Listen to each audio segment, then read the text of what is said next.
They never wanted you to hear this. Not in 1847, not now. The story was buried, locked away, its pages burned so that no man alive would dare whisper it again. But ashes don't erase the truth. They only make it harder to find. And the truth has a way of clawing its way back into the world. Tonight, I'm going to hand you a piece of knowledge that was meant to be forgotten. A case so disturbing, so corrosive to faith and science alike, that the men who touched it abandoned their careers, their beliefs, even their country. This is not legend. This is not folklore. This is a record, a confession, that survived only because one man couldn't bring himself to destroy it. It begins in the frozen winter of 1847, in the small town of Millbrook, Massachusetts, just northwest of Salem, a town already haunted by its own history of trials and accusations, of witches burned in spirit if not in body. Millbrook was a place where the past was never truly past, where suspicion lived in every prayer and silence carried the weight of centuries. And it was here that a woman was brought through the snow, unconscious, fragile, but carrying something older and darker than the town itself. Her name was Latoya, or at least, that was all she gave them. She was found collapsed in a farmer's barn, wearing only a thin dress despite the deadly cold. Her body should have been broken, frostbitten, starved, but she was alive, vibrant, her skin flawless, her eyes sharper than anyone expected from someone who had wandered half frozen into a stranger's arms. She carried no belongings, only 7 silver coins in a pouch and a small brass locket with no inscription. A puzzle without a key. The Blessed Mercy Infirmary received her on January 15th, a hospital built by men who believed that to cure the body, you first had to purify the soul. It was run by Protestant physicians, steeped in prayer and scripture, yet still hungry for the authority of science. Its walls smelled of carbolic acid, its air heavy with wood smoke. But beneath those walls lay something heavier, the belief that every soul who entered must bow to their rituals, regardless of origin. Latoya did not bow. She arrived as if she had stepped from another time, and from the moment her lips moved, whispering a language no one could recognize, the hospital ceased to function as it had before. What followed in those 37 days, men would rather forget. At first, they thought her silence was fear, a girl too shocked to speak. But then she began answering questions with such precision, such icy clarity, that even the physicians felt their rehearsed authority slipping. When asked her full name, she looked directly into Dr. Jonathan Aldrich's eyes. The chief physician, a man trained at Harvard, a man who believed nothing could shake his rational mind, and she said, "Latoya, nothing more." The words didn't sound like an introduction. They sounded like a warning. When questioned about faith, because in that hospital, every patient was asked to declare their religious background, her body trembled violently. Her breathing grew ragged, her eyes glazed as if she were watching something move behind the doctor's head. Then she spoke, not in English, not in Latin, but in something twisted, ancient. Words that didn't follow grammar, but pulsed with rhythm, carried with fluency. At first they thought it was a delirious ramble, until the youngest physician, Marcus Brennan, leaned in, his classical training gnawing at his memory. He whispered, "This isn't Latin, it isn't Greek, it's something else, something older." The staff recorded it, line after line of syllables they could not trace. Later, Brennan would describe it as a hybrid tongue, fragments of African dialects, Caribbean chants, words that had no business surfacing in the snowy heart of Massachusetts. Latoya denied all of it. She claimed she had spoken nothing but English, yet the words lingered in the air, too sharp, too real to dismiss. That night, the hospital began to shift. The nun on duty, Sister Mary Catherine, reported strange disturbances. Latoya would awaken seconds before the church bells rang. She sat upright just as the watchman's lantern approached. She asked for water at the precise moment the well was being drawn. Coincidence? Routine? That's what they told themselves. But then came the other patients. An older woman named Zelina Hitchcock woke in tears, swearing that Latoya had spoken to her while she slept, describing her husband's death in terrifying detail. Words Zelina had never shared with another living soul. Confronted the next morning, Latoya denied it entirely. She seemed almost insulted by the accusation, as though the idea she had spoken to Zelina at all was absurd. But the details were too exact, too invasive. Dr. Aldrich dismissed the testimonies as fragile minds inventing comfort. That's what men of science are trained to do: explain, dismiss, contain. But 3 nights later, he witnessed something that shattered his explanations. Latoya, sitting upright in her bed, eyes closed, whispering the unknown language again. And every patient in the ward stirred, restless, moaning, weeping, until one man began to cry without knowing why. That was the first night Aldrich admitted, even privately, that something unnatural was at work. By the 4th night, the hospital itself seemed to bend around her presence. The nurses whispered about it in the hallways, refusing to say her name out loud when the lamps were dim. They claimed the furnaces, which had struggled all winter, suddenly held their heat more steadily. The bitter drafts that once froze the corridors seemed to vanish. Even the rats, which had plagued the storerooms for years, disappeared as though driven out by an unseen hand. Some swore this was a blessing, others swore it was a curse, and then came the Reverend Ezekiel Whitmore, the man who had built Blessed Mercy Infirmary on the conviction that medicine was nothing without God. He visited every week, towering in black robes, a man whose prayers were less comfort and more command. On January 20th, he asked to see Latoya alone in the chapel. Witnesses saw her walk beside him, calm, silent, her brass locket glinting faintly in the light of the lantern. For nearly an hour, no sound came from the chapel, no prayer, no hymn, no murmur of confession.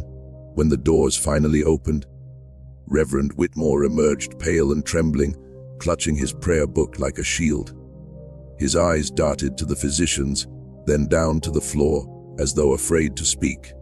When pressed by Dr. Aldrich, he muttered a single phrase: "That young woman possesses knowledge that no Christian soul should carry." It was the first admission that faith could not contain what they had found. But faith was not the only thing beginning to fracture. The physicians themselves, men of education, men of reason, were finding their nights restless. One patient, Thomas Brewster, told Aldrich that while Latoya spoke in her strange tongue, he saw images that were not his own: a fire, a circle of dancers, rituals beneath a red sky. He wept like a child afterward, unable to explain why the visions felt so real.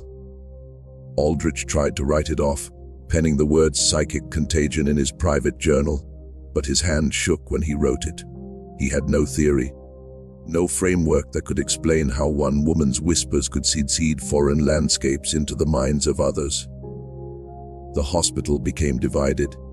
Some believed Latoya brought healing because a few patients improved near her bed.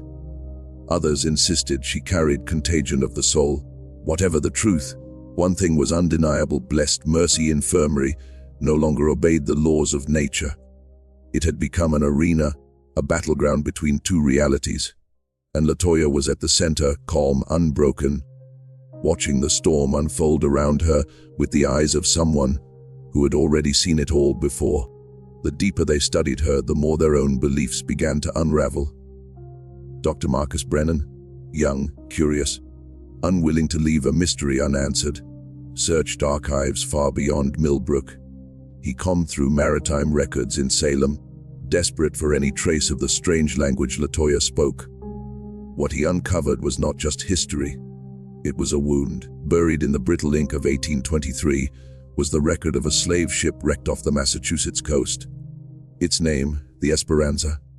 Among the survivors, there was mention of a girl, no more than 4 years old, described in almost the same words Brennan himself had written, speaking in tongues unknown to Christian ears, possessing knowledge of healing arts beyond natural philosophy.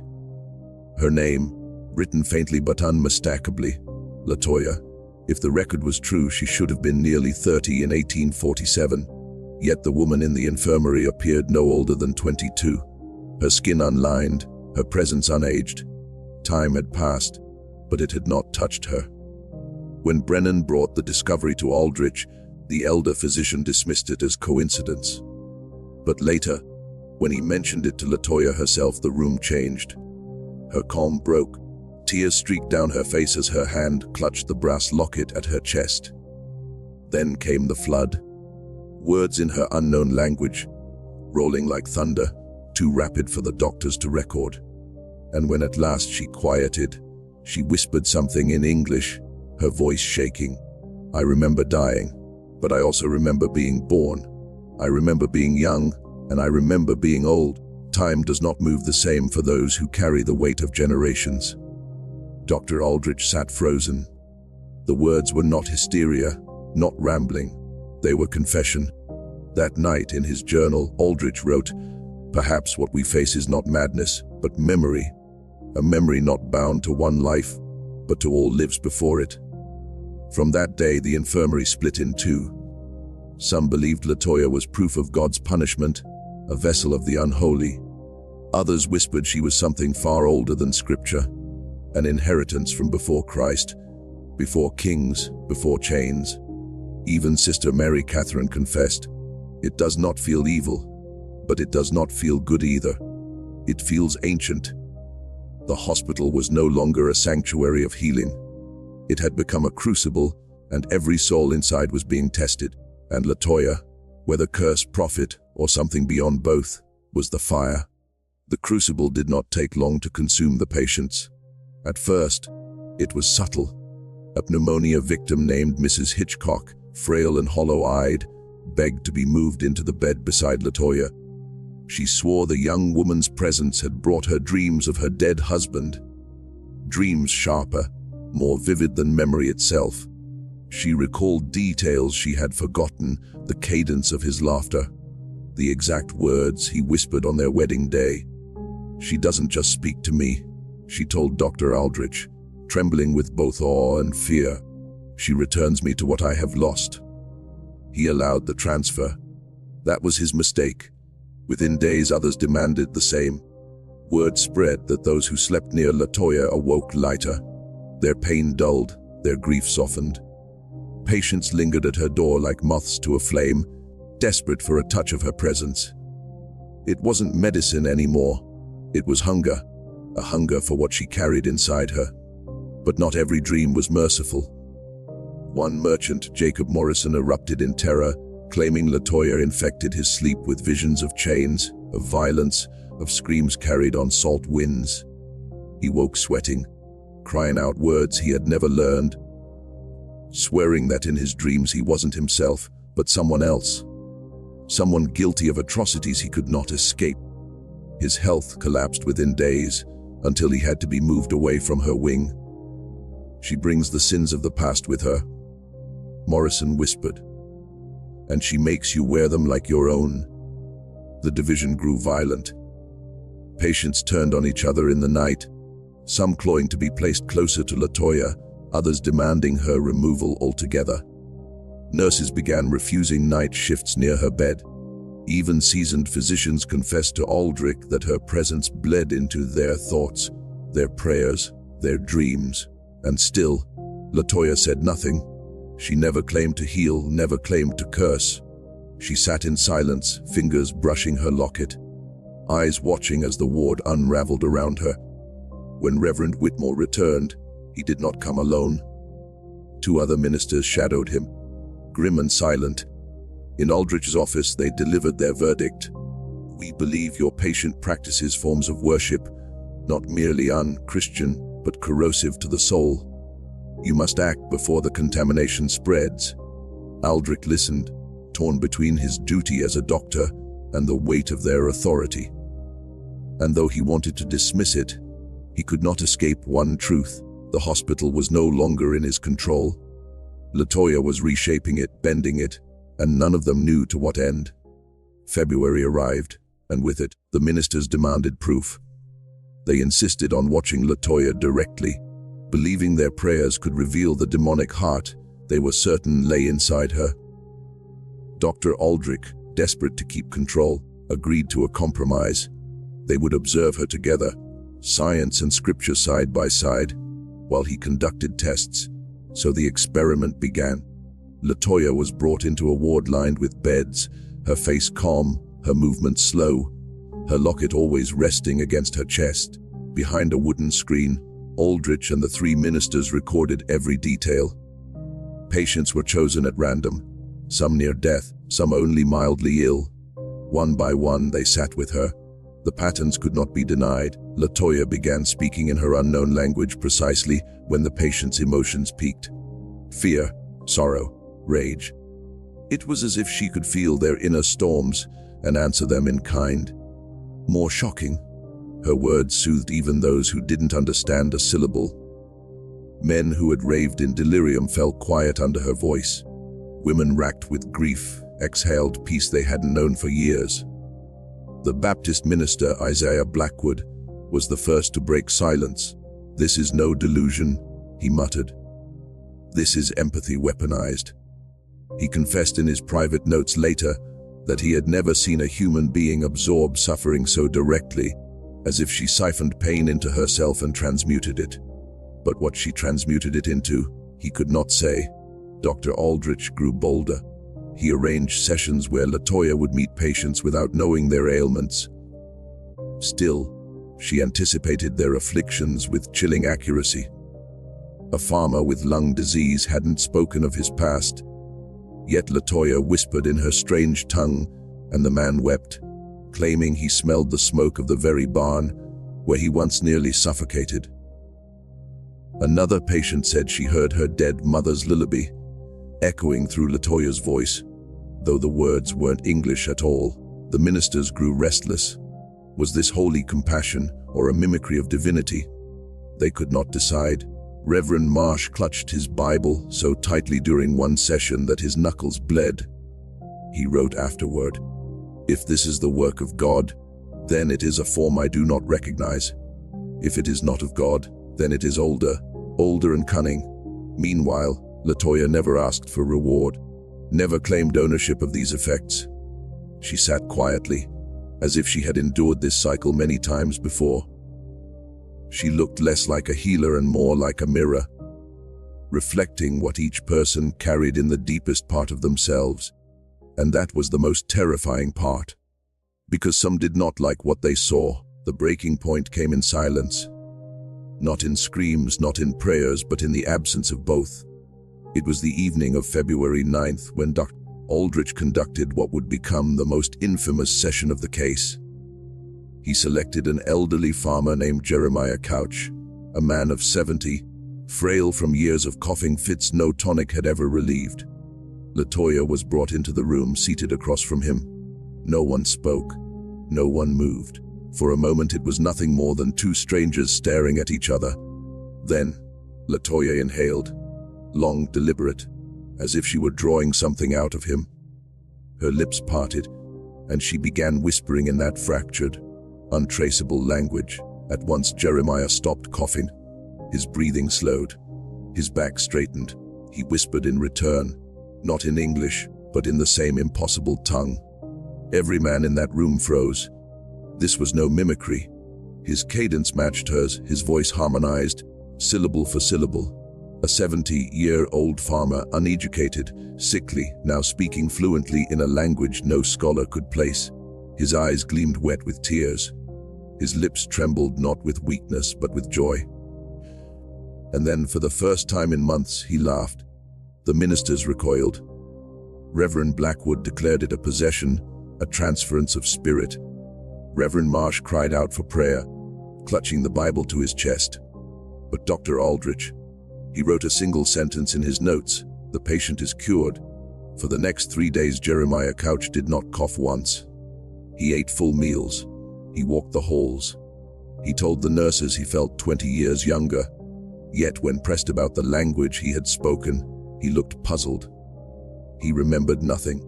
Nothing but a dream, standing in a field that was not his own, under a sky streaked with crimson, voices rising all around him. By the end of the week, Jeremiah was dead. No struggle, no agony. He simply closed his eyes in the night and never woke again. On his face, the nurses swore, was a smile. The ministers pointed to this as proof of damnation, that Latoya's presence had stolen the man's soul. Dr. Aldrich argued it was release, that the farmer had been healed so deeply he had nothing left to cling to. But the truth lingered heavier, darker. It wasn't just Jeremiah who had changed. Every man and woman who had witnessed the session carried something out of that room, a shadow of the language, a tremor in their thoughts, a sense that reality had bent and would never straighten again. Latoya didn't cure. Latoya didn't kill. She unlocked. And once something was unlocked, it could never be shut again. After Jeremiah's death, whispers turned into open revolt. Half the hospital swore Latoya was blessed, a vessel carrying knowledge lost to time. The other half believed she was a parasite, leeching life, trading relief for something no one could name. But whether saint or curse, one fact could not be denied: she was changing them all. Dr. Brennan, the youngest of the physicians, fell deepest into the obsession. He began sneaking into her chamber at night, armed with scraps of parchment, copying fragments of her unknown language. He filled pages until his ink ran dry, convinced that if he could decode it, the truth of her origin, and perhaps the truth of humanity itself, would reveal itself. Nurses reported finding him trembling at dawn, muttering sounds that were not English, his eyes wide as if he had seen entire lifetimes in a dream. Others were not so fortunate. Jacob Morrison, the merchant who had already been plagued by nightmares of chains and blood, grew worse. His body wasted as though he were carrying the weight of countless crimes. He confessed in feverish tones that he saw himself in another man's hands, wielding a whip, spilling blood across deck boards that stank of salt and fear. "I am not me in those dreams," he whispered, "but the guilt sticks like tar." The ministers demanded her removal, even her death. Reverend Whitmore, once certain of his authority, now avoided her eyes entirely. He admitted privately to Aldrich that in her presence, he felt stripped bare, his sermons exposed as hollow echoes.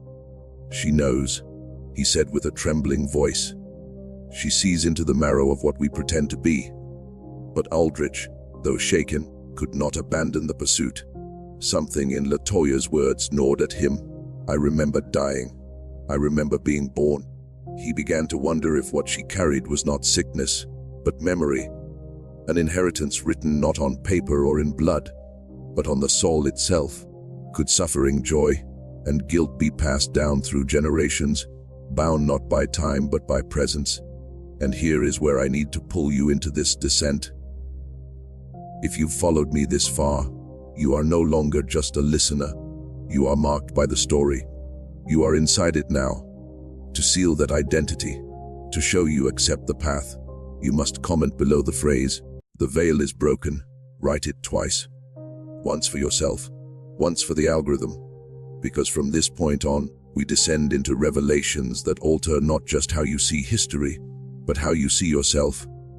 By late February, Blessed Mercy was no longer a hospital. It was a hive. Every corridor hummed with tension, every patient and nurse caught between reverence and terror. Doors slammed in the night though no hands touched them. Lanterns flickered even when the air was still. One nurse swore she saw her dead sister sitting calmly at Latoya's bedside, combing her hair as if nothing in the world was strange. When she blinked, the figure was gone. She collapsed in hysterics and never returned to work. The administration tried to restore order. Dr. Aldrich enforced stricter rounds, forbidding unsupervised visits to Latoya. The ministers demanded a full exorcism. The staff whispered mutiny. And still, through it all, Latoya sat quietly in her bed, locket glinting, watching as the world bent tighter and tighter around her. The panic crystallized when 3 patients vanished. One morning, their beds were found empty, the sheets folded neatly as if awaiting new occupants. There were no signs of struggle, no prints in the snow outside, no evidence they had left of their own accord. But on the floor of each room, scratched faintly into the wood, were symbols, curved lines and spirals, marks Brennan recognized from the fragments he had copied of Latoya's speech. When questioned, Latoya said nothing. Not denial, not explanation, only silence. Dr. Brennan grew fevered with obsession. He insisted the patients had not disappeared but had crossed into the landscapes Latoya carried. Those red skies, those circles of dancers, those memories not her own. She is a threshold, he shouted in Aldrich's study, his eyes wild. And they have simply walked through. The ministers declared this blasphemy, demanding immediate expulsion of both Latoya and Brennan. But Aldrich hesitated. For though the rational part of him screamed against it, a smaller, quieter voice whispered, "What if Brennan is right? What if the patients are not lost but elsewhere?" That night, Aldrich sat at his desk long past midnight, staring at the brass key to Latoya's chamber. In his journal he wrote, "This hospital has become an experiment in forces neither science nor scripture were meant to contain. I fear if we continue, none of us will remain untouched. But if we stop, if we cast her out, what door do we leave unguarded?" The pen slipped in his hand then, for in the silence of his office, he swore he heard it a whisper, not outside, not inside, but through. And when he pressed his ear to the wood of his desk, the voice spoke in a tongue he did not know, yet somehow understood. Dr. Aldrich did not sleep the night the whisper came. At dawn, his colleagues found him pale, trembling, his notes scattered across the floor like broken glass. He confessed nothing, but Brennan noticed the way Aldrich's hand shook whenever the locket at Latoya's throat caught the light. The hospital, meanwhile, slid into open delirium. Patients began speaking in fragments of Latoya's language, sometimes in their sleep, sometimes mid-conversation without realizing. A child recovering from fever recited an entire stanza none of the doctors could comprehend, then blinked innocently, asking why everyone stared. One orderly hung himself in the laundry hall, his final note scrawled with symbols identical to those carved on the vanished patients' floors. The ministers pressed harder, their sermons louder, their prayers longer. But the louder they shouted, the more hollow they sounded. Parishioners stopped attending their services, preferring instead to linger near Latoya's chamber door, heads bowed, not in worship, but in expectation, waiting for something to happen. It was Brennan who finally confronted her. One evening, when the ward had gone eerily still, he entered her chamber alone. He placed his journal of copied fragments on her lap and begged her to explain. She only looked at him with those deep, unblinking eyes. Then she whispered in English, "You are writing the story of those who came before you, but you write it as if it ended. It has not ended. It never ends."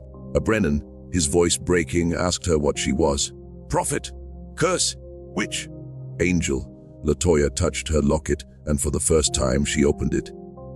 Inside was not a picture, not a lock of hair, but a scrap of cloth. Faded, fraying, stained dark with something long absorbed. Brennan swore he felt heat rising from it, like breath. "This is all I am," she said softly, "a vessel of remembering. I do not choose who drinks. I only carry the well." Then, as Brennan reached toward the cloth, the air bent, the room swam with images, not hallucinations, not dreams, but memories not his own. He saw bodies chained in darkness, felt the salt air of an endless ocean, heard a lullaby in a language that seared his tongue, though he did not know the words. And beneath it all, one truth rang clear: the past was not past. It was alive, ravenous, bleeding into the present through her. Brennan staggered back, weeping, but Latoya only closed the locket. "Now you carry it too," she whispered. By March, Blessed Mercy was no longer governed by medicine. It was governed by contagion, though not of the body. What spread through its halls had no name. The ministers abandoned all pretense of patience. They barged into Aldrich's office demanding an exorcism, declaring Latoya an abomination. But Aldrich, though fraying at the edges, refused. "You mistake her for a demon," he told them. "But demons are less than human. She is more." His voice cracked on the last word, as if he feared he was betraying something holy. The ministers denounced him on the pulpit, but it no longer mattered. The people, patients, nurses, even townsfolk sneaking in from outside, were drawn to Latoya. They came with offerings, trinkets of their dead, scraps of fabric, coins warmed by their palms. They left them by her bed, not asking for blessing, only to have them touched by her presence. Some swore miracles followed. A woman's migraine ceased. A veteran's trembling hand stilled, but others reported horrors. Dreams of being buried alive, sudden visions of strangers' deaths, voices whispering in unfamiliar tongues when they were alone. The hospital board threatened closure. The governor's office inquired about disturbances of a spiritual nature. Rumors spread that Blessed Mercy was harboring a cult. Dr. Brennan stopped attending meetings altogether, locking himself in his quarters, where nurses claimed they heard him chanting at night, voice breaking as though he argued with unseen companions. Latoya remained unmoved. She spoke little, slept often, but each time her eyes opened, the ward bent closer to breaking. The final fracture came when Aldrich himself succumbed. He was found one dawn kneeling at Latoya's bedside, his spectacles set neatly on the floor, his journal open to a page scrawled with desperate ink, "Memory is not past. Memory is contagion." His mouth moved soundlessly, lips shaping words not of this earth. When the nurses tried to lift him, Latoya placed her hand gently on his head. His eyes fluttered shut, and he collapsed into their arms. Alive but emptied, his mind gone somewhere they could not follow. From that day forward, Aldrich did not speak a single word of English again. Only that language, only hers. First, records went missing. Entire patient files vanished from cabinets, as though the hospital itself rejected the idea of documentation. Then, wards emptied overnight, not by death, but by absence. Families arrived to visit their kin and found beds stripped bare, names erased from rosters, nurses shrugging as if those people had never existed. The board of directors, horrified, convened an emergency meeting. But when they entered the assembly hall, they found symbols scrawled across the floorboards in ash. The same spirals, the same markings that followed the vanished patients. A stench of iron lingered, as if blood had been burned into the air. Minutes into the meeting, half of them fled, never to return. Meanwhile, word spread through the town like wildfire. They said Blessed Mercy was no longer a hospital, but a gate. That if you walked its halls long enough, you would hear voices calling from beneath the floors, from behind the walls, from the spaces between heartbeats. Townsfolk began camping outside, desperate for answers, some praying, some cursing, some demanding entry. The ministers, in panic, tried to rally the people into action. They preached of cleansing fire, of salt and holy water. Yet when they gathered a mob to storm Latoya's chamber, their torches went out all at once. Every flame snuffed to smoke, though no wind stirred. What remained was silence, deep, suffocating silence, and in it, Latoya's voice, soft and steady, carrying down the corridors. "You cannot burn memory. You can only inherit it." The mob scattered. Some fell to their knees, begging for forgiveness. Others ran, swearing never to return. The ministers themselves quaked, their authority crumbling, their God suddenly distant. Inside the ward, Latoya sat in her bed, hands folded, locket glowing faintly as if lit from within. Around her, the patients no longer behaved as individuals. They moved in uncanny rhythm, rising and sitting together, breathing in unison, murmuring fragments of the language. Nurses called it the chorus. They said the patients were no longer merely people. They were becoming echoes, carriers of the same well Latoya bore. Blessed Mercy was dissolving, not into ruin, into something older, stranger. A place where wars bent, where time thinned, where the living and the dead shared the same tongue. And at the center sat Latoya, waiting, not commanding, not pleading, simply waiting for the rest of the world to remember. By April, Blessed Mercy was no longer able to hide. Reports of disappearances, chanting patients, and mobs at the gates reached the governor's office. When letters from the ministers arrived, half scripture, half desperate ramblings of fire and contagion, the state dispatched soldiers to restore order. They arrived in the early dawn, rifles slung, boots striking in unison. The townsfolk gathered to watch as 20 men in uniform marched through the frost toward the gates of the hospital. They expected a swift resolution. Arrests perhaps, a cleansing by force. Instead, not a single shot was fired. The soldiers breached the doors, but within moments, shouts turned to silence. Witnesses swore they heard no struggle, only the sound of voices, rising and falling in that impossible language, until the words blurred into a single, resonant hum that shook the windows. When the doors opened again hours later, the soldiers emerged not as enforcers, but as pilgrims.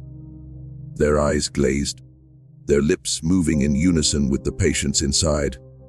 They marched past the crowd without recognition, filing into the forest beyond, never to return. The government tried to cover the failure, but rumors spread faster than ink. Some said the soldiers had defected, bewitched. Others claimed they had been taken across, just like the missing patients. Either way, no one dared send more. Meanwhile, Blessed Mercy grew stranger still. Its architecture seemed to shift. Corridors elongated, staircases doubled back into themselves. A nurse reported opening a supply closet, only to find an endless stretch of shoreline. Waves crashing beneath a sky veined with red. She shut the door and never spoke of it again. The ministers, broken and hollow, began vanishing one by one. Some were found wandering fields miles away, muttering prayers into the dirt. Others disappeared without trace. Reverend Blackwood, the fiercest among them, was last seen kneeling before Latoya's bed, tears streaking his face, begging forgiveness for sins unnamed. He left the hospital that night and walked barefoot into the river. His body was never recovered. Through it all, Latoya remained unchanged. The locket at her throat burned brighter now, pulsing faintly with each heartbeat of the chorus. She no longer whispered to individuals. She spoke only to the room, to the walls, to the air itself, and her words were answered not by one voice, but by hundreds. Patients, staff, even strangers pressing their ears against the hospital's stone exterior, compelled to repeat what they could not understand. Blessed Mercy was no longer a place of healing. It was an organism, a threshold, a living mouth through which memory poured into the present, unstoppable, and beyond the town, beyond the state, whispers spread like wildfire. There is a girl in Virginia who remembers for all of us. By the end of summer, Washington resolved the matter with quiet violence. No proclamations, no headlines, just a column of unmarked trucks arriving before dawn, their engines growling like judgment. Soldiers disembarked in silence, their faces pale with the knowledge of what had happened to the 1st Regiment. They carried no rifles this time, only crates of charges, thick coils of fuse and sealed orders. The townsfolk gathered at the gates, begging, shouting, pleading, not for their safety, but for the hospitals, for Latoya, for the chorus. The soldiers pushed them back with the blunt force of discipline, eyes fixed forward, lips tight, refusing to listen. Inside, the hospital was strangely still. The chorus had gone silent, as though it, too, knew what was coming. Latoya lay in her bed, thinner than ever, locket pressed to her chest. When the demolition captain entered her chamber, he found her awake, waiting. "You will burn us," she whispered. He nodded. "You cannot burn memory." He looked at her, but said nothing. The charges were set at the foundations, the fuse uncoiled, the final switch prepared. Nurses wept as they were led out. Patients dragged screaming into the light, their voices breaking into fragments of the language, until the soldiers covered their mouths. When the final detonation shook the valley, the walls of Blessed Mercy folded inward like paper. Stone, iron, wood, all crushed into a heap of smoke and ash. For days the rubble smoldered, until the rain came to dose it. The state declared it an accident, faulty boilers a tragic fire. Officially, Blessed Mercy ceased to exist. The grounds were fenced, patrolled, and marked on maps as barren land. And yet, whispers lingered. Families of the displaced patients reported strange dreams, saltwater lungs, burning fields, hands they did not recognize holding theirs in the dark. A soldier from the demolition crew was found wandering miles away, muttering the spirals in ash with trembling fingers. And late at night, when the wind carried just so through the valley, some swore they could hear it. The faintest trace of 100 voices murmuring in unison, a chorus buried but not destroyed. Latoya's locket was never recovered. The official record ends there, but memory does not.